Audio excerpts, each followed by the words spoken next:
Hey there guys, today I wanted to talk about my two Old Town Salty 120 PDLs and whether or not these kayaks are right for you, and kind of go over the wear and tear on these kayaks after having them out on the water for almost 2 years. Now these two kayaks have seen varying degrees of usage. I actually got the blue one first at the end of December 2020. And this one's had about 100 days on the water. It's had lighter use overall, but about a third of that time has been in the salt, and primarily in San Diego Bay. And the only thing I've done for maintenance on any of these kayaks is any time that they've been used in salt, I just make sure to do a quick wash down of the PDL drive and the kayak in fresh water using a hose or a car wash. Other than that, I have not changed anything on these kayaks in terms of maintenance. I haven't greased anything. I treat them once a year with UV spray, typically in the spring or fall, and every once in a while soap and wash them down. Otherwise, I'm not doing a whole lot of maintenance on either of these kayaks. So like I said, this one's seen about 100 days on the water, probably lesser amount of distance on the PDL drive itself. Anywhere from 5 to 10 miles a day, so probably around 500 miles or so on this PDL drive versus this one, which I got in August of 2021. It's become my primary kayak. This has sort of become Cidra's kayak, which is why it has less use. And this one I've rigged with things like downriggers and such.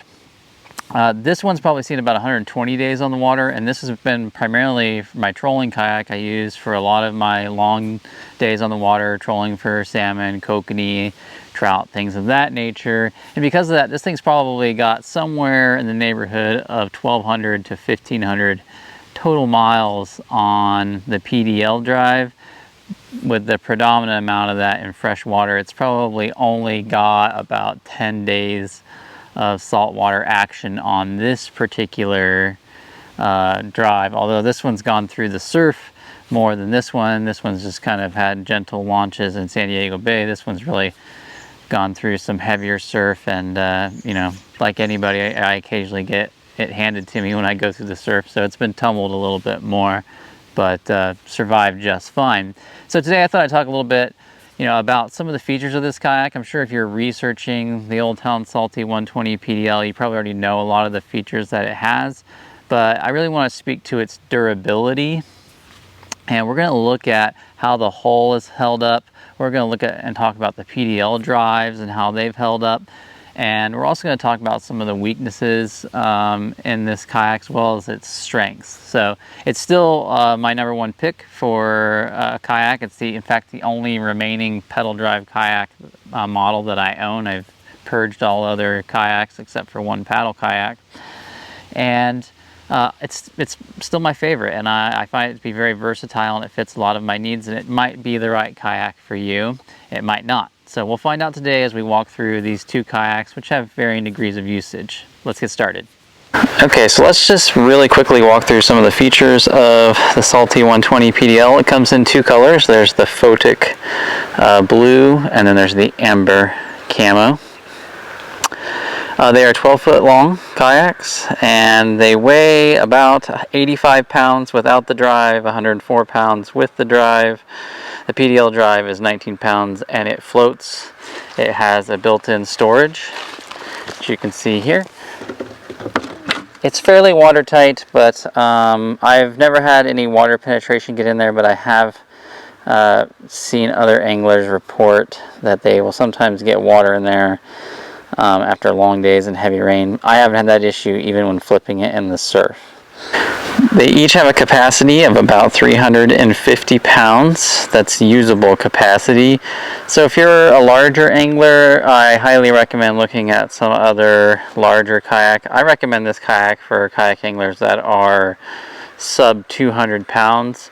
Above that, you're going to get some water penetration in the hull, especially up around the front here. There'll be water coming up through the front of the drive and through these front scuppers, and it will pool in the front. I get that a little bit on heavy wind chop days.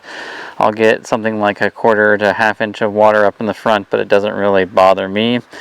But otherwise I stay very dry in the cockpit when I'm out on the kayak.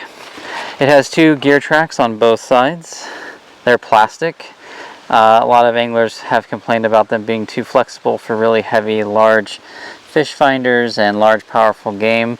But since I use these dual T-bolt rod holders, I've never had any issues with them being pulled out. It has a carpeting here that has held up very well on both Sidra's and mine. And you can see the seat can adjust forward and backward for pedaling position. I am 5'8" and I go about 4 holes back. Sidra is 5'2", 5'1", and she goes just 1 slot back. Your rudder control is on the right for steering, right here. And the rudder up-down lever is on the opposite side. You also have a cup holder over there. I've added some additional storage in the cockpit with these burly side bros. There's in-hole access underneath or behind the seat, depending on how far forward you are. And then you have 3 vertical rod holders, 1 forward-facing vertical rod tube here, and then 2 rear-facing ones over the stern well, back to a rudder and offset handle, although the rudder can also be used as a handle itself, and I actually end up using that more often than not than using this one, since it's not very well balanced, which is why I've replaced this one with one that I can actually put a T-bolt inside there, and I'll run my safety flag back here oftentimes. Okay, so let's actually start with the PDL drives in terms of looking at and discussing how well they've held up. Like I said, I've never done anything more than just rinse them in fresh water after use in salt, and occasionally scrubbing them down with a little bit of soap. So recall that the blue one has a bit fewer miles on it than the orange one over here.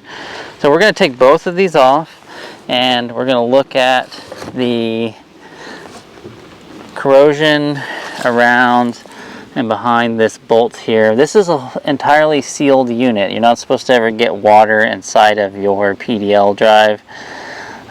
So we're going to go ahead and pop it off on the blue and on the orange as well. Alright, so we're going to start with the blue. This is the one that's seen the most time in the salt. And we're going to quickly take this nut off here. Remember, this is the one that's seen more time in the salt than any other. I'll try not lose the nuts and bolts and washers. So as you can see, I got a little bit of corrosion here on the end of the pin, which just translates a little bit down here, but overall very, very low amount of corrosion. But this bubbling seems to be a very common thing that's observed on PDL drives. They say it's of little concern, but a lot of argue that that suggests that there's probably some corrosion going on underneath the paint. I haven't had the issues with this, but I have seen a lot of folks have issues with paint being chipped away here on the drives underneath here. I haven't had any issues, but there's no overwhelming amount of corrosion here. There's just a little bit of weeds here. Otherwise, it looks really clean for just being rinsed in water. And I'm not taking the prop off or anything, and the shear pin moves back and forth freely, so I don't really feel like I need to replace this. Now to get this back on, you just have to line up this little gap right here with the pin, and you'll feel it kind of click onto that. Sometimes I don't hit it on the first try.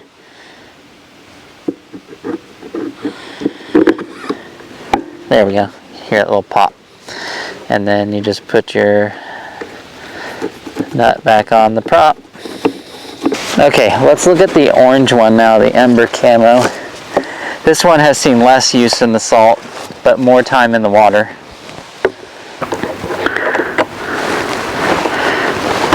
There we go. Okay, as you can see, this one is far different experience. It is basically pristine. And that's largely because it just hasn't seen as much time in the salt. This is under over 1,000 miles used. You can see this drive is holding up really, really well. Now, as a content producer, I'm actually hyper aware, more so than the average person, of the amount of sound that my PDL drives make, because my microphones pick it up really well and I have to listen to it all the time when I'm editing video. And one thing I've noticed is that this drive here is relatively quiet. This drive has gotten louder over its lifespan. Now remember, this one's probably 500, 700 miles. This one's probably 1,200, 1,500 miles, maybe even more. That's probably low ball estimates. So what I've noticed is that this one is louder. I verified this with some decibel readers that I have, and this one averages about 10% louder than this one, even though at one time they were equally quiet. I'll show you that now.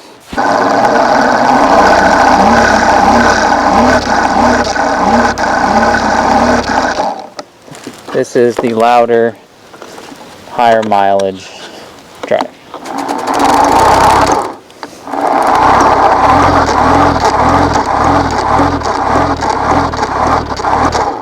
So the Ember Camo, the orange one, is slightly louder. It's got higher miles on it. It makes sense. There's gears in there. There's teeth connecting. Over time, those are going to wear, and you're going to get a slightly higher noise probably from vibration. That being said, I've seen no decline in performance from this drive. Like, I still feel like I'm working the same amount to move and propel the kayak forward at various speeds. This drive isn't any faster than this drive, is what I'm trying to say, which is impressive. After over 1,000 miles, I've had no issues in terms of maintenance or loss of speed. I've had Hobies in the past. I've broken pulleys, I've broken spines, I've broken fins. I've never broke anything on these. I've run into rocks and things, and I've never had a prop break. I've never had a shear pin break. I've never had to replace anything because of corrosion, even with just very minimal care post saltwater. So they do seem really robust, which is why Old Town can give them confidently a 5-year warranty on the PDL drives. Okay, so let's move on from the PDL drives to the hull of the kayak itself. Let's see how it's held up. I'm not super gentle with my kayaks. I take them in rough areas. I car top them. I slide them around on their skid plates in and out of the garage. I don't baby them. They're tough. I want to have a tough kayak. I'm tough on my gear. I expect it to last. So let's see how well it's lasting. But the first thing I want to do is tell you about an important little trick, which is when you are storing your kayak, either store it with the PDL drive in, or even if you're transporting your kayak, take the metal bar that runs in front of the PDL drive out and install this into your kayak hull. And the reason you want to do this is because Old Town's rounder hull kayaks, like the Old Town Salty 120, the Predator, the Big Water, have a tendency to curl when in storage. You store your kayaks flat or upside down, they want to curl inward on themselves like that. And what will happen is, if it curls too much, you cannot get this bar in here. You have to put a 2x4 in there and hammer and spread it back out and stretch it back out, especially in warm weather. This can be really hard if this happens when it's cold. For the same reason, I also leave my chair in place during transport and in storage, because it prevents curl back here. I've had, especially on my Predator PDL, the curl was so bad I couldn't even get the chair in there because the gear tracks, or the tracks for the seats, had actually got so compressed together that I couldn't get the chair on there, and it was a real pain to re-stretch it back out. This is something they don't put in the manual, but it's a very serious problem that other people have come into contact with.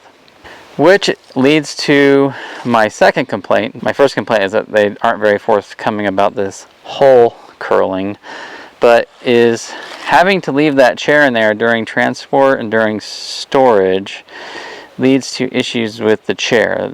I think chairs have always been the Achilles heel of Old Town's kayaks.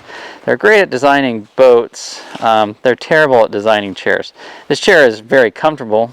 I think it's one of the most comfortable chairs out there, but its durability is very much still lacking. A lot of people will have issues with the seams tearing out on the chair.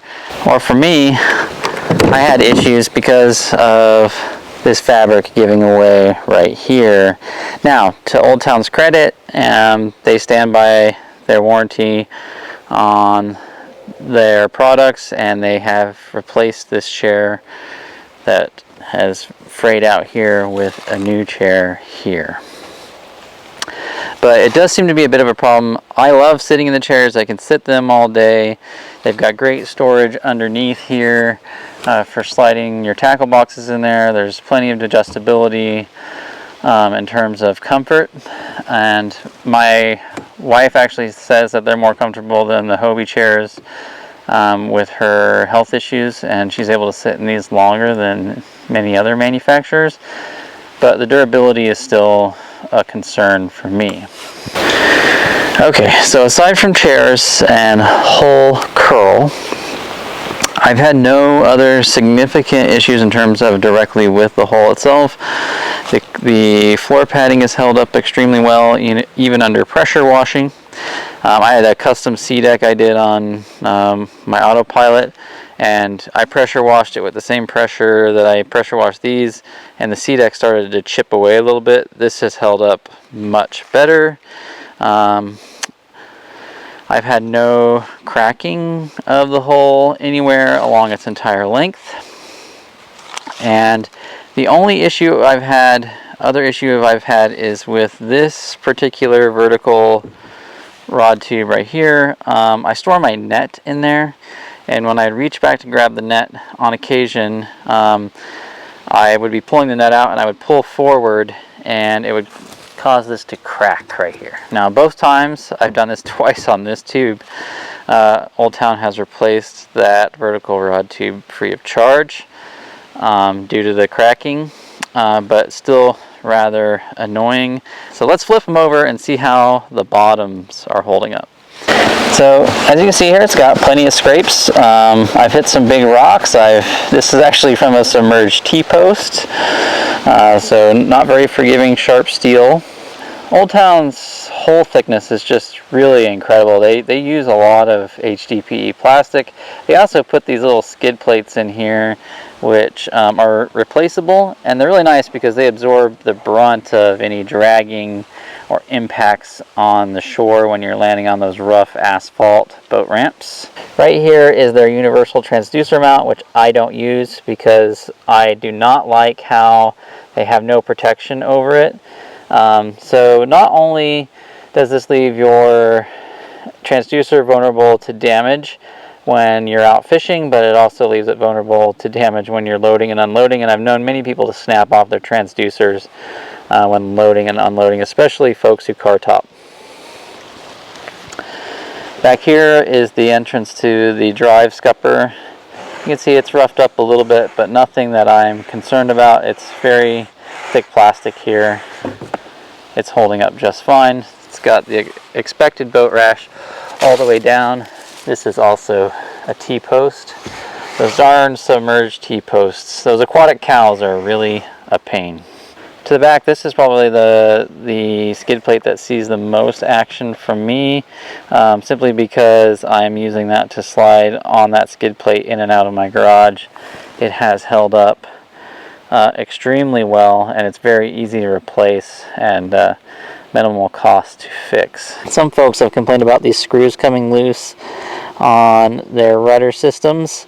I've noticed that those folks tend to be folks who trailer their kayaks. Trailers tend to vibrate your kayak more than, say, car topping a kayak will, and those screws have been known to loosen themselves up and back out a bit when put under a lot of vibration and stress, but I've never had this issue with any of my Old Towns. Okay, let's step over to the Ember Camo. This one's, as you can tell, has seen a lot less wear and tear. This is in part because I'm primarily on the kayak. I tend to hit the beach a little bit more gently than my wife does. She likes to ram it up on there so she can keep her sandals and socks dry. She's one of those. But you can tell I don't have near the wear and tear here on the plate. The hull has really held up well. So it really does depend on how you treat your kayak. If you hit those concrete boat ramps pretty hard, you're going to scratch it up more. But if you're a little more gentle with it like I am, it won't wear and tear nearly as fast. Come back here, you can see it's fairly clean. It's just sort of the normal boat rash you'd expect to see on any used kayak. I got a little more dirt and such compressed into my rear skid plate, but overall it's held up really, really well. Now the rudder systems, I've had no issues with deploying them and bringing them back up. They all seem to work really well and smoothly, and also in terms of control. The one thing I have had to do on one of these was on this Ember Camo one here. I did have a little bit more play in the cables than I like, and I can tighten those up using this little threaded bolt and screw system here. Just tightening those up a little bit just allowed me to get a little bit easier turning of the rudder on the rudder control up by the seat. So in conclusion, I think that the Old Town Salty 120 PDL at $2,200 is a very good value kayak. It's still my favorite kayak, and I don't see myself transitioning to any kayak in the near future unless something better comes out. For me, like I said, I live in the Northwest where I'm primarily fishing for salmon, walleye, perch, trout, and then going offshore for things like lingcod, rockfish, and halibut. And it meets all of those needs. It can surf launch. It can do fine on fast rivers. It can do fine on big lakes, big water, big waves. It's built to handle those, and of course it'll do fine too on smaller ponds, smaller lakes. And because it is a PDL drive, I wouldn't be taking it down shallow rivers, but it is my favorite pedal drive kayak. You know, I had the Hobie Revo 13 prior to transitioning to Old Town kayaks, and I really liked that primarily on the coast and big river fishing, but moving inland, I needed something that was a little more versatile, could handle a little bit different varieties of fisheries, like vertically jigging over reefs and such for walleye. And the instant hands-free reverse of the PDL drive just can't be beat in my mind. Additionally, you get the 5-year warranty on the PDL drive, lifetime warranty on the whole. That's all very hard to beat and industry leading. So I am a big fan of the Salty 120 PDL and will be sticking with it for some time. If you're looking for a fast kayak, I can get up to 6 miles per hour on this. Obviously can't sustain that, but 4 to 4.5 miles per hour, that's something I can sustain for a fair amount of distance. And if you're not super fit, you'll probably have no problem maintaining in the 3.5 to 4 range as well. It doesn't take any effort to get this kayak to go. It's one of the fastest pedal driven kayaks on the market. I like its low center of gravity, makes it easier to feel stable in rough conditions, but also makes it easier to net fish because you're bringing them tight to you. It's still wide enough at 34.5 inches wide. It's still wide and stable enough that you can still stand in it. and sight cast. I also often use that for standing up and looking for fish when sight fishing, so I really enjoy that aspect of it too. Additionally, it's got a very aggressive keel design, but it flattens out towards the back with that recessed keel. That makes it easy to load and unload, especially on roof racks. It's just a great all-around design, and I'm really happy with it. And hopefully this video will help you decide if it's right for you. Alright guys, I'll put links to this kayak and places you can get it online. But I highly recommend just getting it from your local kayak shop. Go there, talk to them, figure it out. There's a lot of online retailers who do ship, and I will put links to some of those too. Just be very careful when receiving shipped kayaks. Don't sign anything until you're absolutely certain that that kayak came through without damage, because once you sign for it, there's not a whole lot that the kayak shop or Old Town can do for you if you've signed for a damaged product. I've seen this time and time again, and it's heartbreaking. So be very careful when getting these shipped to your home address. Alright guys, I'll see you next time. Just remember, fish smarter, not harder.